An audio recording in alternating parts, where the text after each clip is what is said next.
La energía que se le reveló fue la que le indicó o la que activó en el corazón la palpitación del corazón para que el corazón generara sangre con el sístole y diástole bombeando como una bomba que es, para que los pulmones oxigenaran esa sangre, para que las células que van en la sangre recibieran una vibración de acuerdo al impulso de la energía que se quiere revelar.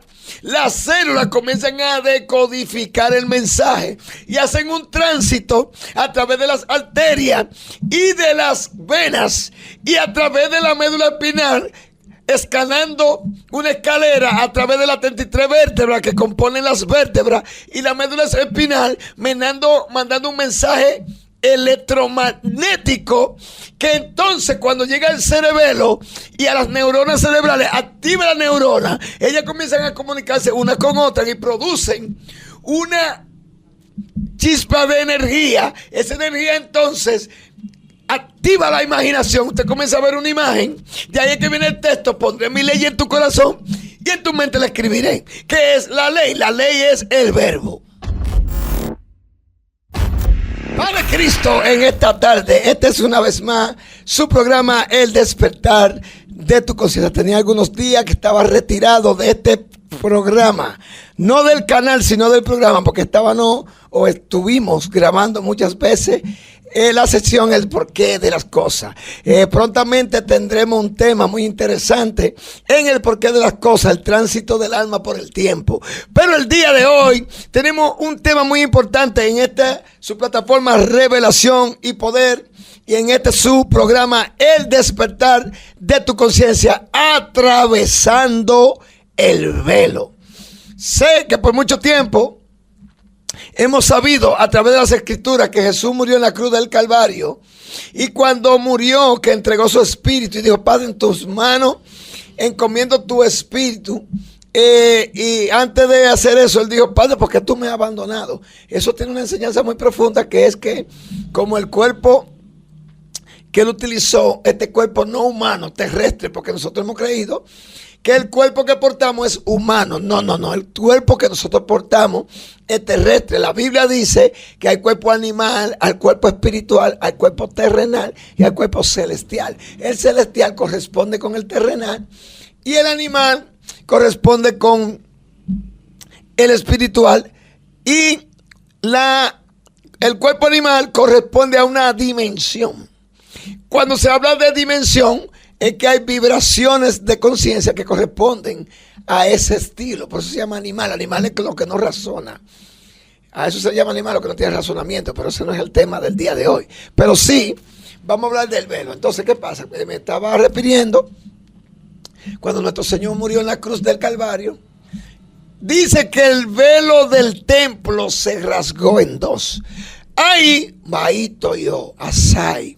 Se está refiriendo al velo externo de un templo, o del templo de Salomón, como se le llama, que cuando murió nuestro Señor se rasgó físicamente, hubo un temblor de tierra, un terremoto, y se rasgó el templo en dos. Pero lo que usted no puede entender, tal vez, que es el tema que traigo el día de hoy, es que estamos hablando y vamos a hablar de otro tipo de velo. Cuando usted habla de velo, significa que un velo es algo que no se refiere simplemente a un trapito, a un pañuelo, a una sabanita, no sé, sino a algo que le cubre algo. Hay mujeres que se ponen un paño en la cabeza y le llaman velo. Había una tela en el templo que tapaba algo, y cuando hubo el terremoto se dividió en dos. Ese velo se rasgó. Pero en el día de hoy, como estamos en el programa El Despertar de tu Conciencia, vamos a hablar de otro tipo de velo. Vamos a hablar del velo que tenemos puesto en el corazón. De hecho, vamos a leer un texto que habla que tenemos un velo en el corazón. Pero yo le voy a hablar de un velo que está muy profundo. Hay una partícula que se encuentra dentro de la célula. En este tema yo le voy a explicar algunas cosas. La célula se compone de membrana, citoplasma y núcleo. Pero donde está la membrana está el núcleo. Pero dentro del núcleo hay un nucleolo, que es donde está el átomo. El átomo tiene protón, neutrón. Y usted lo sabe. ¿Verdad que sí? Entonces, ¿qué pasa? El átomo es una energía que vibra.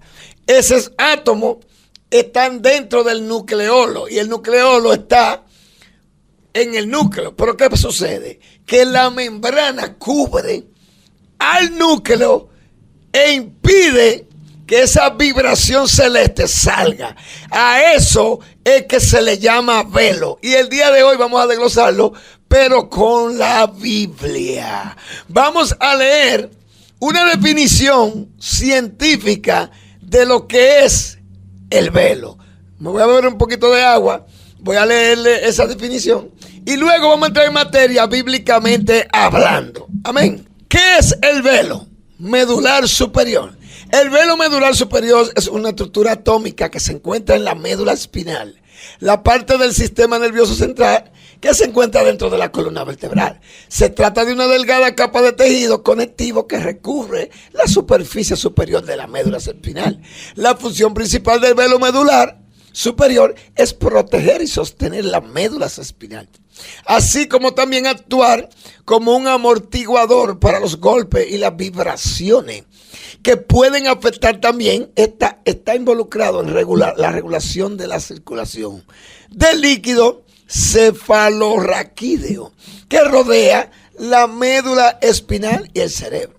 Además de su función de protección y soporte, el velo medular superior también es importante en la transmisión de información sensorial. Escuche, algunas de las fibras nerviosas que transportan información sensorial desde los músculos, la piel y otras estructuras del cuerpo hacia el cerebro pasan a través del velo medular superior.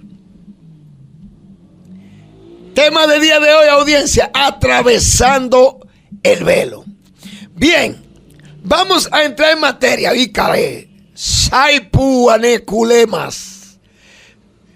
Vamos a entrar en materia atravesando el velo, ya que le dije que hay un velo que se rasgó cuando físicamente, a lo que le llamamos muerte en este plano, cuando sucedió con el cuerpo de nuestro Señor Jesús, se muere el cuerpo. Se sabe que la muerte no existe, porque Él le dijo: muerte, yo seré tu muerte. Pero como esa es la información que tenemos en este plano, de que la muerte es cuando el cuerpo queda inmóvil, no entendiendo que la muerte es una transición a otra dimensión. Pero eso ya es otro tema que no va en este que tenemos hoy. Con decirle entonces que en ese suceso se rasga un velo externo, pero vamos a hablar de un velo interno. Pero no voy a hablar, no sin antes primero comenzar a leer, para que a través del sustento bíblico podamos desarrollar y dar unas ciertas explicaciones profundas de lo que se quiere dar a entender en el día de hoy. Dice el texto en 2 de Corintios 3, del 1 al 5, y voy a dar un brinquito más luego que dé ciertas explicaciones. El título de ese texto bíblico es Ministro de un nuevo pacto. Dando a entender, como personas racionales que somos, que razonamos, que lo que está dando a entender ahí, que es la manera que Dios avala en el Nuevo Testamento o en la dispensación del séptimo ángel, que es Jesús, que todas las comunicaciones que el Padre Infinito va a tener en este plano es a través de su verbo y a través del nuevo pacto. Vamos a descifrar qué es el nuevo pacto. Amén. Y vamos a leer el verso 1, procediendo desde el verso 1 hasta el verso 5. Dice: ¿comenzamos otra vez a recomendarnos a nosotros mismos? ¿O tenemos necesidad, como alguno de cartas de recomendación para vosotros o de recomendación de vosotros. Vuestras cartas sois vosotros, escritas en nuestros corazones, conocida y leída por todos los hombres, siendo manifiesto que soy carta de Cristo, expedida por nosotros, escrita, no con tinta, sino con el Espíritu del Dios vivo, no en tabla de piedra, sino en tabla de carne, la del corazón. Tal confianza tenemos mediante Cristo para con Dios, que no seamos competentes por nosotros mismos, para pensar algo de nosotros mismos, sino que nuestra competencia proviene de Dios. Dice, porque la letra mata, mas el Espíritu da vida. Cuando habla que la letra mata y el Espíritu da vida, y cuando habla que no tenemos que recomendarnos a nosotros mismos, y cuando también habla que no somos carta escrita y conocida y leída por todos los hombres, y también cuando habla que nuestra carta no está escrita con tinta, sino con el Espíritu en nuestro corazón. Lo que está diciendo es, luego finalicé diciendo, porque la letra mata, mas el Espíritu da vida. Hay que entender qué es lo que se quiere dar a entender. Aunque verdaderamente yo no me voy a expandir mucho en este texto, sino en el verso 3 en adelante del mismo capítulo. ¿Por qué? Porque ahí lo que está diciendo es que la letra sin esencia mata. Una letra escrita con tinta, por ejemplo. Cuando usted escribe un libro, usted lo primero que hace es que da su biografía.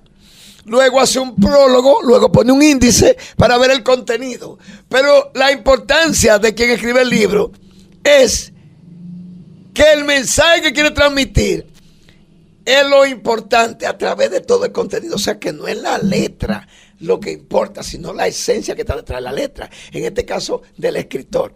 Entonces, cuando un escritor escribe algo en la Biblia, que son diferentes tipos de escritores, en diferentes temporadas, en diferentes dispensaciones, y en diferentes tiempos, y diferentes almas, la misma esencia, pero en diferentes almas y con diferentes tipos de vivencia y diferentes situaciones, usted debe de entender que la letra que ellos escriben no tiene ningún sentido, sino que la escritura que ellos escribieron es la manera de cómo ellos pudieron interpretar lo que recibieron. O sea, la energía que se le reveló fue la que le indicó o la que activó en el corazón la palpitación del corazón para que el corazón generara sangre con el sístole y diástole bombeando como una bomba que es, para que los pulmones oxigenaran esa sangre, para que las células que van en la sangre recibieran una vibración de acuerdo al impulso de la energía que se quiere revelar.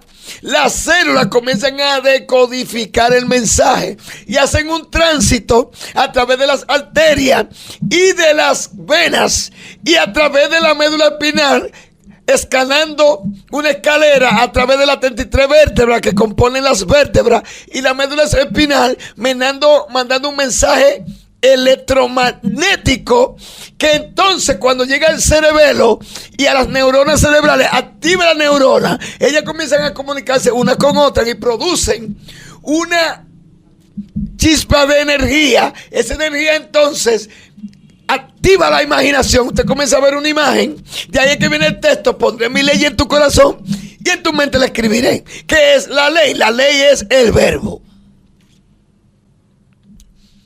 Entonces, la letra mata cuando usted le cambia el curso a la interpretación de quien se reveló como energía a través del verbo que escribió en letra y la plasmó en un diseño. ¿Qué es la letra? Es el diseño en el plano material físico que se le da a la energía que se reveló. Por ejemplo, yo tengo un micrófono aquí.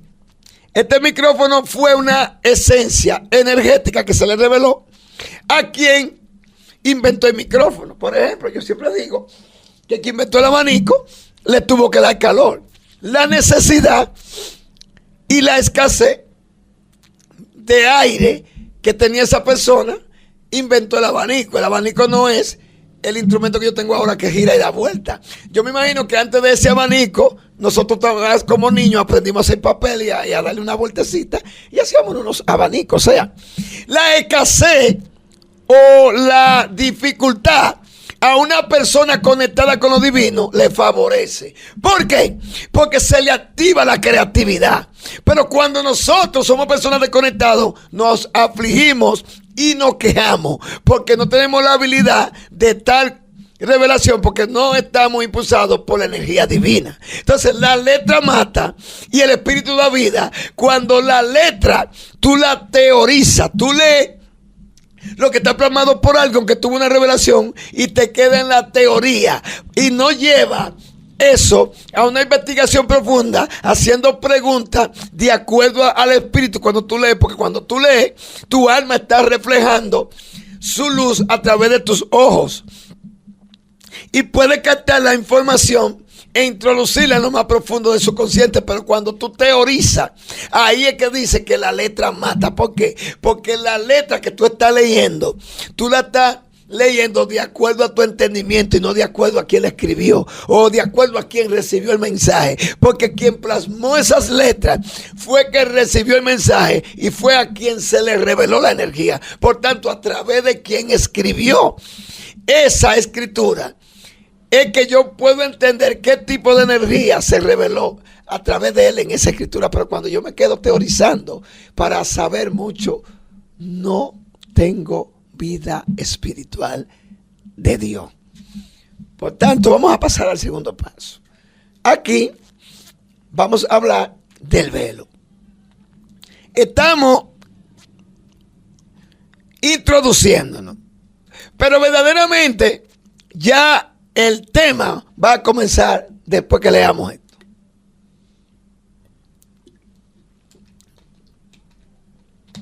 El verso 13 del mismo capítulo 2 de Corintios 3 dice: y no como Moisés, que ponía un velo sobre su rostro, para que los hijos de Israel no fijaran la vista en el fin de aquello que había sido abolido. Si usted ha leído, y no sé si ha tenido el entendimiento, pues yo le voy a dar un poco de entendimiento. También le voy a referir un video que yo grabé, la tabla de Moisés, para que puedan entender lo que yo voy a decir ahora. Dice: no como Moisés, que ponía un velo sobre su rostro para que los hijos de Israel no fijaran la vista en aquello cuyo fin iba a ser abolido. Lo que está diciendo ahí es que Moisés, cuando subió al monte, él dura 40 años siendo egipcio, entendiendo que 40 años en aquel tiempo era una generación. Dura 40 años descontaminándose en el desierto. Luego que se descontamina, va y libera al pueblo y dura 40 años postrado en el desierto, dando vueltas. Son 120 años que, de hecho, murió a los 120 años. Pero la enseñanza es que la primera vez que él subió al monte, dice que las tablas, las primeras, fueron escritas por el dedo de Dios. Él tiene cierta discusión con Dios, porque Dios dice que el pueblo está desenfrenado y él dice que va a determinar ese pueblo para hacer una descendencia de Moisés. Moisés no le da credibilidad a lo que Dios le está diciendo y baja con las tablas escritas por el dedo de Dios, la extrae y mata a 23,000. Eso fue un pecado, ya ustedes saben, porque Dios no es asesino. Pero luego un personaje aparece y le dice: sube al monte 40 días más, pero ahora búscate 2 tablas, lízala tú y escríbela tú. Y ahí es que aparece la ley. Juan escribe la ley, vino por Moisés, la gracia por Jesucristo. Lo que te está dando a entender con esto es que la primera vez que Moisés baja con gloria, con una gloria tan grande que los hijos de Israel no podían verle el rostro. Pero tampoco él que bajó con la gloria se dio cuenta que vino con gloria. Ahora, cuando ya él rompe la primera tabla, que él escribe la segunda. La primera tabla era mandamiento divino, pero la segunda era la ley de Moisés. De ahí que viene el dicho, la ley de Moisés. Cuando él viene con la segunda tabla, él se pone un velo. Pero él se pone un velo para que ellos crean que Dios está con él. Pero ya ese no es Dios que está con él. Ese es un impostor que habló con él. ¿Por qué? Porque él se pone un velo, y dice el texto claro aquí, que él se ponía un velo sobre su rostro para que los hijos de Israel no fijaran la vista en el fin de aquello que iba a ser abolido, dando a entender que no era porque él tenía gloria, sino para que no entendieran que la verdad ya se había ido, y que eso que él estaba enseñando era una ley que iba a hacer daño y que ahí tenía que ser abolida.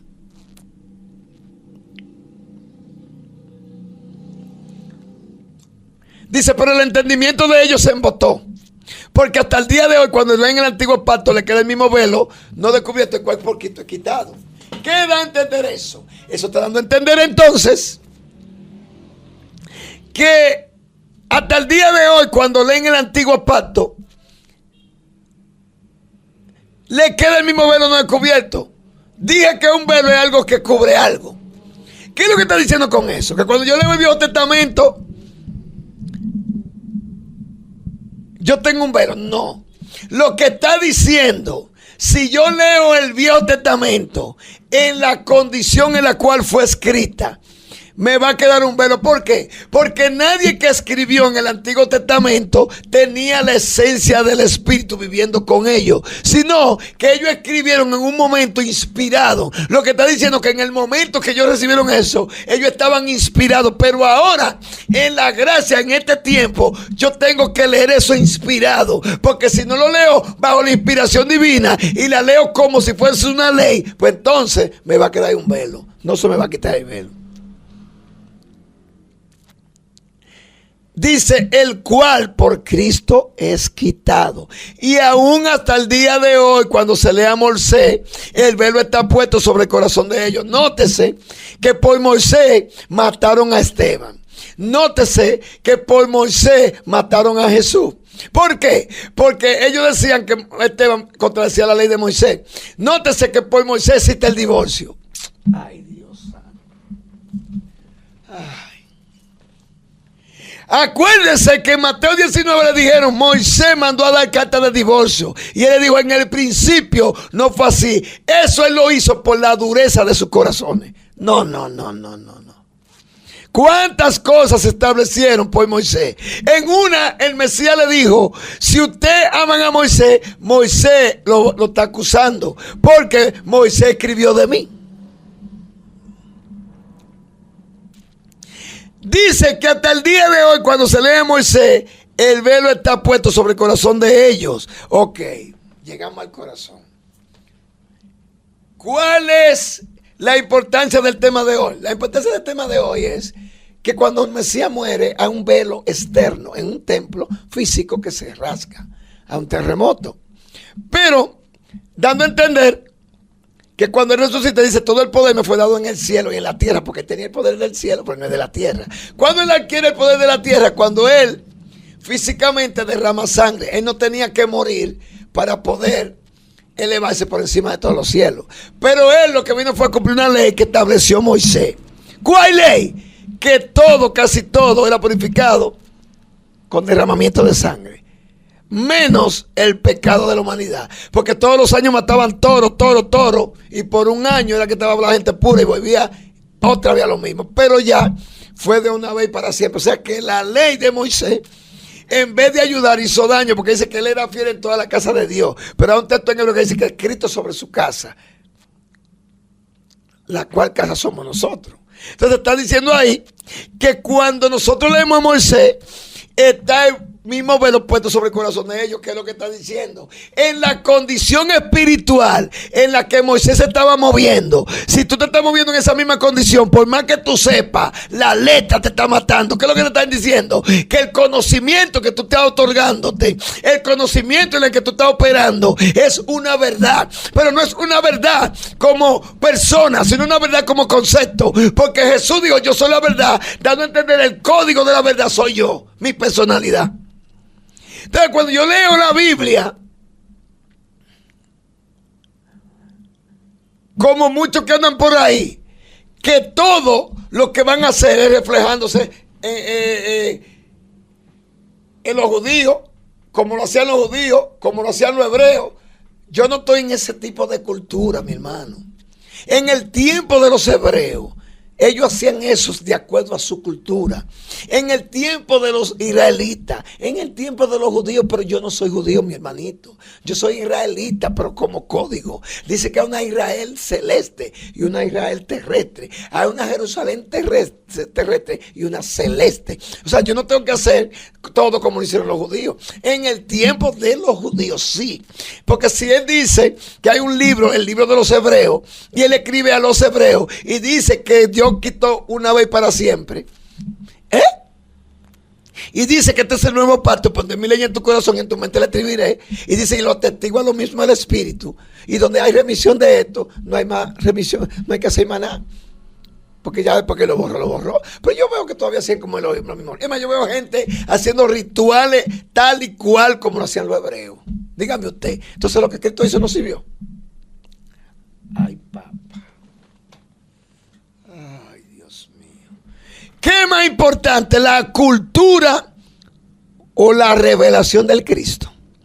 O búsqueme quién pudo venir de la dimensión que vino el Cristo a establecer lo que estableció. O búsqueme cuando se dijo en la Biblia, Él es el primogénito de toda la creación. Búsqueme eso. Entonces yo no puedo estar haciendo rituales en un tiempo que no es de rituales. Estamos en la dispensación de Acuario, en el tiempo del séptimo ángel. El séptimo ángel es Jesús. Y si Jesús no quita el velo, nadie lo puede quitar. Pero cuando se convierta en el Señor, el velo se quitará. Hubo una predicación que nuestro hermano Pedro tuvo. Nuestro hermano Pedro tuvo una predicación en Hechos 2, donde él dice en el capítulo 38 que se arrepientan y se bauticen para que sean perdonados nuestros pecados. Pero él predica en un nivel más elevado después que conoce a Pablo. Y en el capítulo 3:19 dice, arrepentidos, pero también convertidos, para que vengan a la presencia del Señor, tiempo de refrigerio, y Dios envía a Cristo, el que fue antes anunciado. O sea, usted se arrepiente, usted lo que le está diciendo es mi voluntad conectar con mi origen. Pero hasta que usted en la conexión con su origen no comience a ser regenerado, su información subconsciente no comience a ser sepultada en el inconsciente para introducir en su subconsciente la información nueva de la gracia, no de la ley, entonces usted no va a poder quitar el velo. Dice que cuando yo me convierta al Señor, cuando yo regenere mis células, cuando cambie mi forma de pensar, el velo se quitará, porque el Señor es el Espíritu, y donde está el Espíritu de Dios hay libertad, pero no para vagabundiarnos, hay libertad. Dice, por tanto nosotros todos, mirando a queda descubierta como un espejo la gloria del Señor, somos transformados de gloria en gloria, como en la misma imagen del Señor, como por el Espíritu del Señor. Entonces el velo se quita solo. ¿Por qué? Porque cuando tú estás haciendo las cosas como debe, usted está plasmando a través de la pregunta que usted se le hace a la fuente, y la fuente le emana chispa de energía y le da la capacidad de usted poder interpretar esa chispa de energía y decodificarla a través del pálpito del corazón, y haga un tránsito del corazón al cerebro, porque pondré mi ley en tu corazón, en tu mente la escribiré. Está diciendo que el cerebro es lo que recibe el corazón, y el cerebro es la pantalla del corazón. Así que yo le digo, porque es la que interpreta los códigos y de la decodifica y te produce la imagen o la imaginación. Vamos a proceder al otro texto. Cuando yo lea este texto bíblico, le voy a explicar algo que pasó en la resurrección.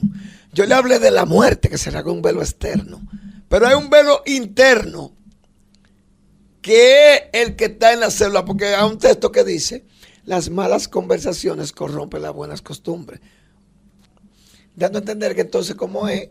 Que porque yo escucho a alguien hablando se me daña mi comportamiento. Bueno, empecé yo a estudiar y a preguntar, y me di cuenta que las células escuchan lo que yo oigo, lo que yo hablo y lo que yo pienso, que es más profundo. Entonces, mi comportamiento comienza a cambiar sutilmente, aún sin yo darme cuenta, porque aunque mi oído oigan o escuchen, mi oído espiritual oye, y las células comienzan a escuchar y a guardar en el subconsciente profundo y comienzan a transitar a través de mi circulación y producen un cambio en mi comportamiento. Mira lo que dice aquí.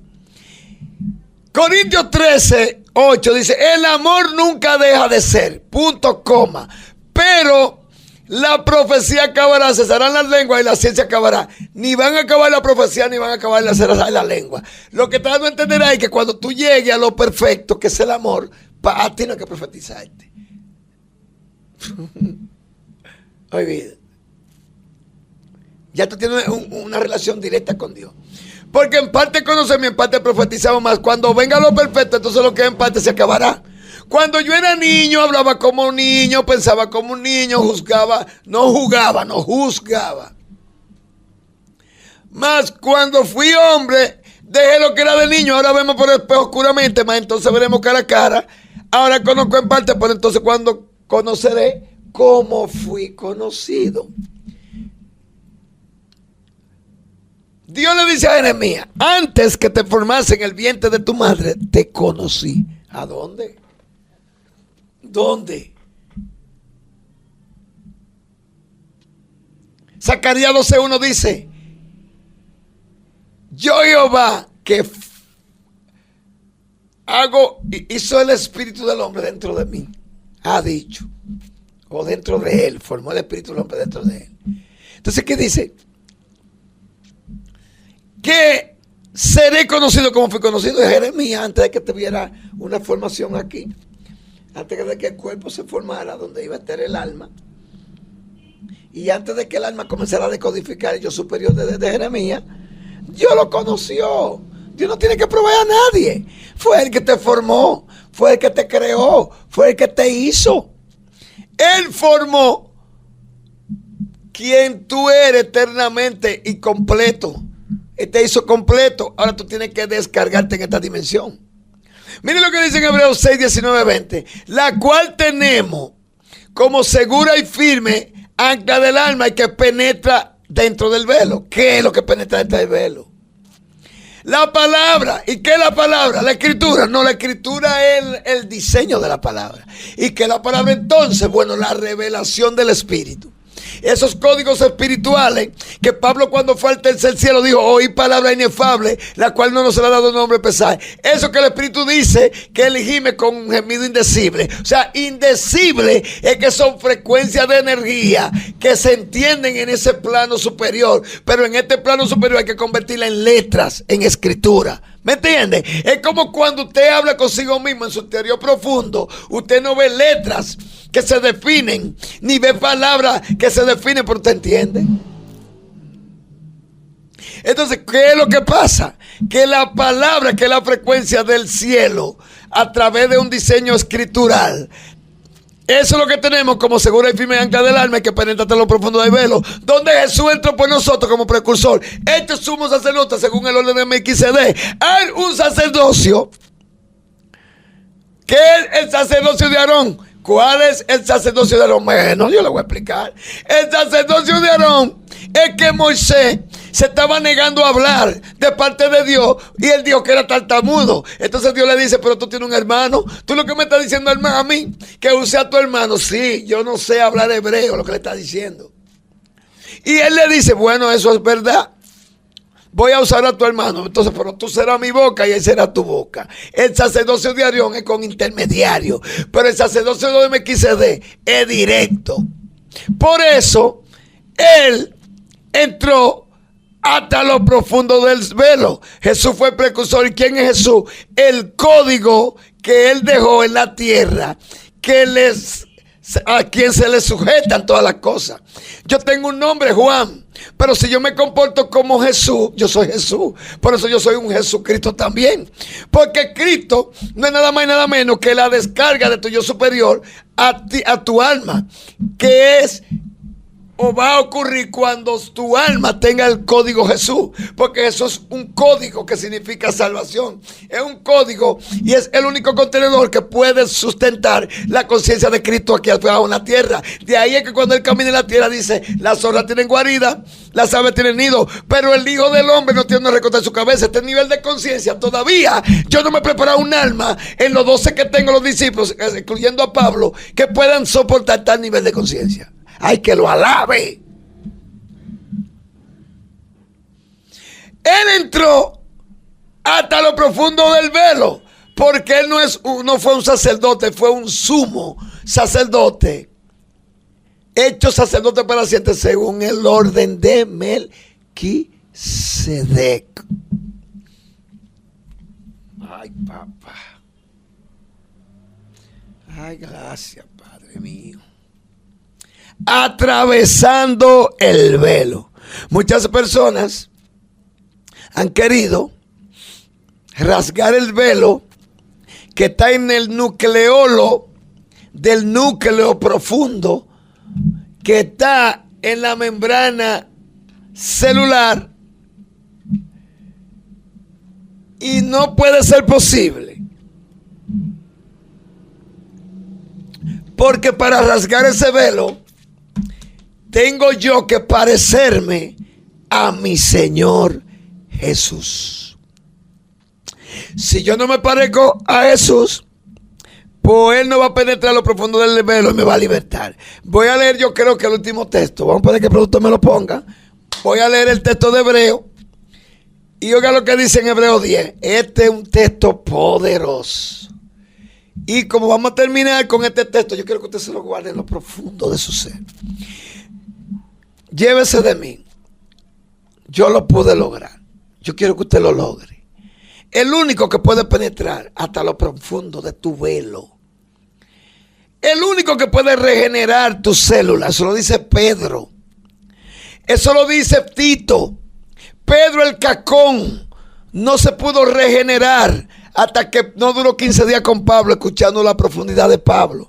Porque Pablo fue que se le reveló el evangelio del gobierno de Cristo. Y oiga lo que dice aquí en Hebreo. Este es el pacto que haré con ellos después de aquellos días. Después que yo nazca, crezca, me desarrolle como un ser humano y entregue mi cuerpo en la cruz del Calvario y resucite. Este es el pacto que haré con ellos después de aquellos días. Pondré mis leyes en sus corazones y en sus mentes le escribiré. Pondré mi verbo en sus corazones. ¿Qué es el verbo entonces? Las leyes constitucionales que rigen el universo. Con ese verbo que opera el poder espiritual divino, no con el tuyo. Pondré mis leyes en tus corazones y en mi mente, en tu mente le escribiré. Añade. Nunca más me acordaré de sus pecados y transgresiones, pues donde hay remisión de esto, no hay más ofrenda por el pecado. Acuérdese que yo le dije que quien estableció que con derramamiento de sangre casi todo era purificado fue Moisés. Pero él derramó la suya, dando a entender que todo está puro ya. No existe el pecado. Ahora, ¿qué es lo que existe? La práctica del pecado. ¿Y cuándo usted practica el pecado? Cuando usted le da vida de nuevo al pecado, que ya fue abolido. Ay, Dios mío. Así que, hermanos, teniendo libertad para entrar en el lugar santísimo por la sangre de Jesucristo, por el camino nuevo y vivo que Él nos abrió a través del velo, esto es de su carne, y teniendo un gran sumo sacerdote sobre la casa de Dios, acerquémonos con corazón sincero, en plena certidumbre de fe, purificados los corazones de mala conciencia y lavados los cuerpos con agua pura. Antes de concluir y de despedirme, le voy a dar este consejo. No se apresure ni se acelere en la búsqueda del Señor. Apresúrese a indagar, a escudriñar y a buscarle la quinta pata al gato, como dice, el porqué de las cosas, porque nada sucede al azar. Y para que entienda el mensaje de hoy, atravesando el velo, el único que puede regenerar tu célula y cambiar tu subconsciente, ya que la mente consciente es la que tenemos ahora mismo, Y la mente inconsciente es el yo superior que tenemos que descargar. Pero la mente subconsciente es la que guarda las memorias. O sea que no tenemos control del subconsciente. ¿Cuántas cosas tú no haces en el diario vivir que el subconsciente es el operativo y el operador de tales cosas? El subconsciente hace lo que debe de hacer y tú con tu mente consciente haces lo que debes de hacer. Pero cuando tú consciente introduce en lo más profundo de su consciente las memorias, entonces su consciente trabajará espontáneamente. De ahí que dice, sobre toda cosa guardada, guarda tu corazón o tu subconsciente, porque de él emana la vida. Padre Cristo, y deje que el precursor de nosotros, que es Jesús, atraviese el velo. Hasta el próximo video.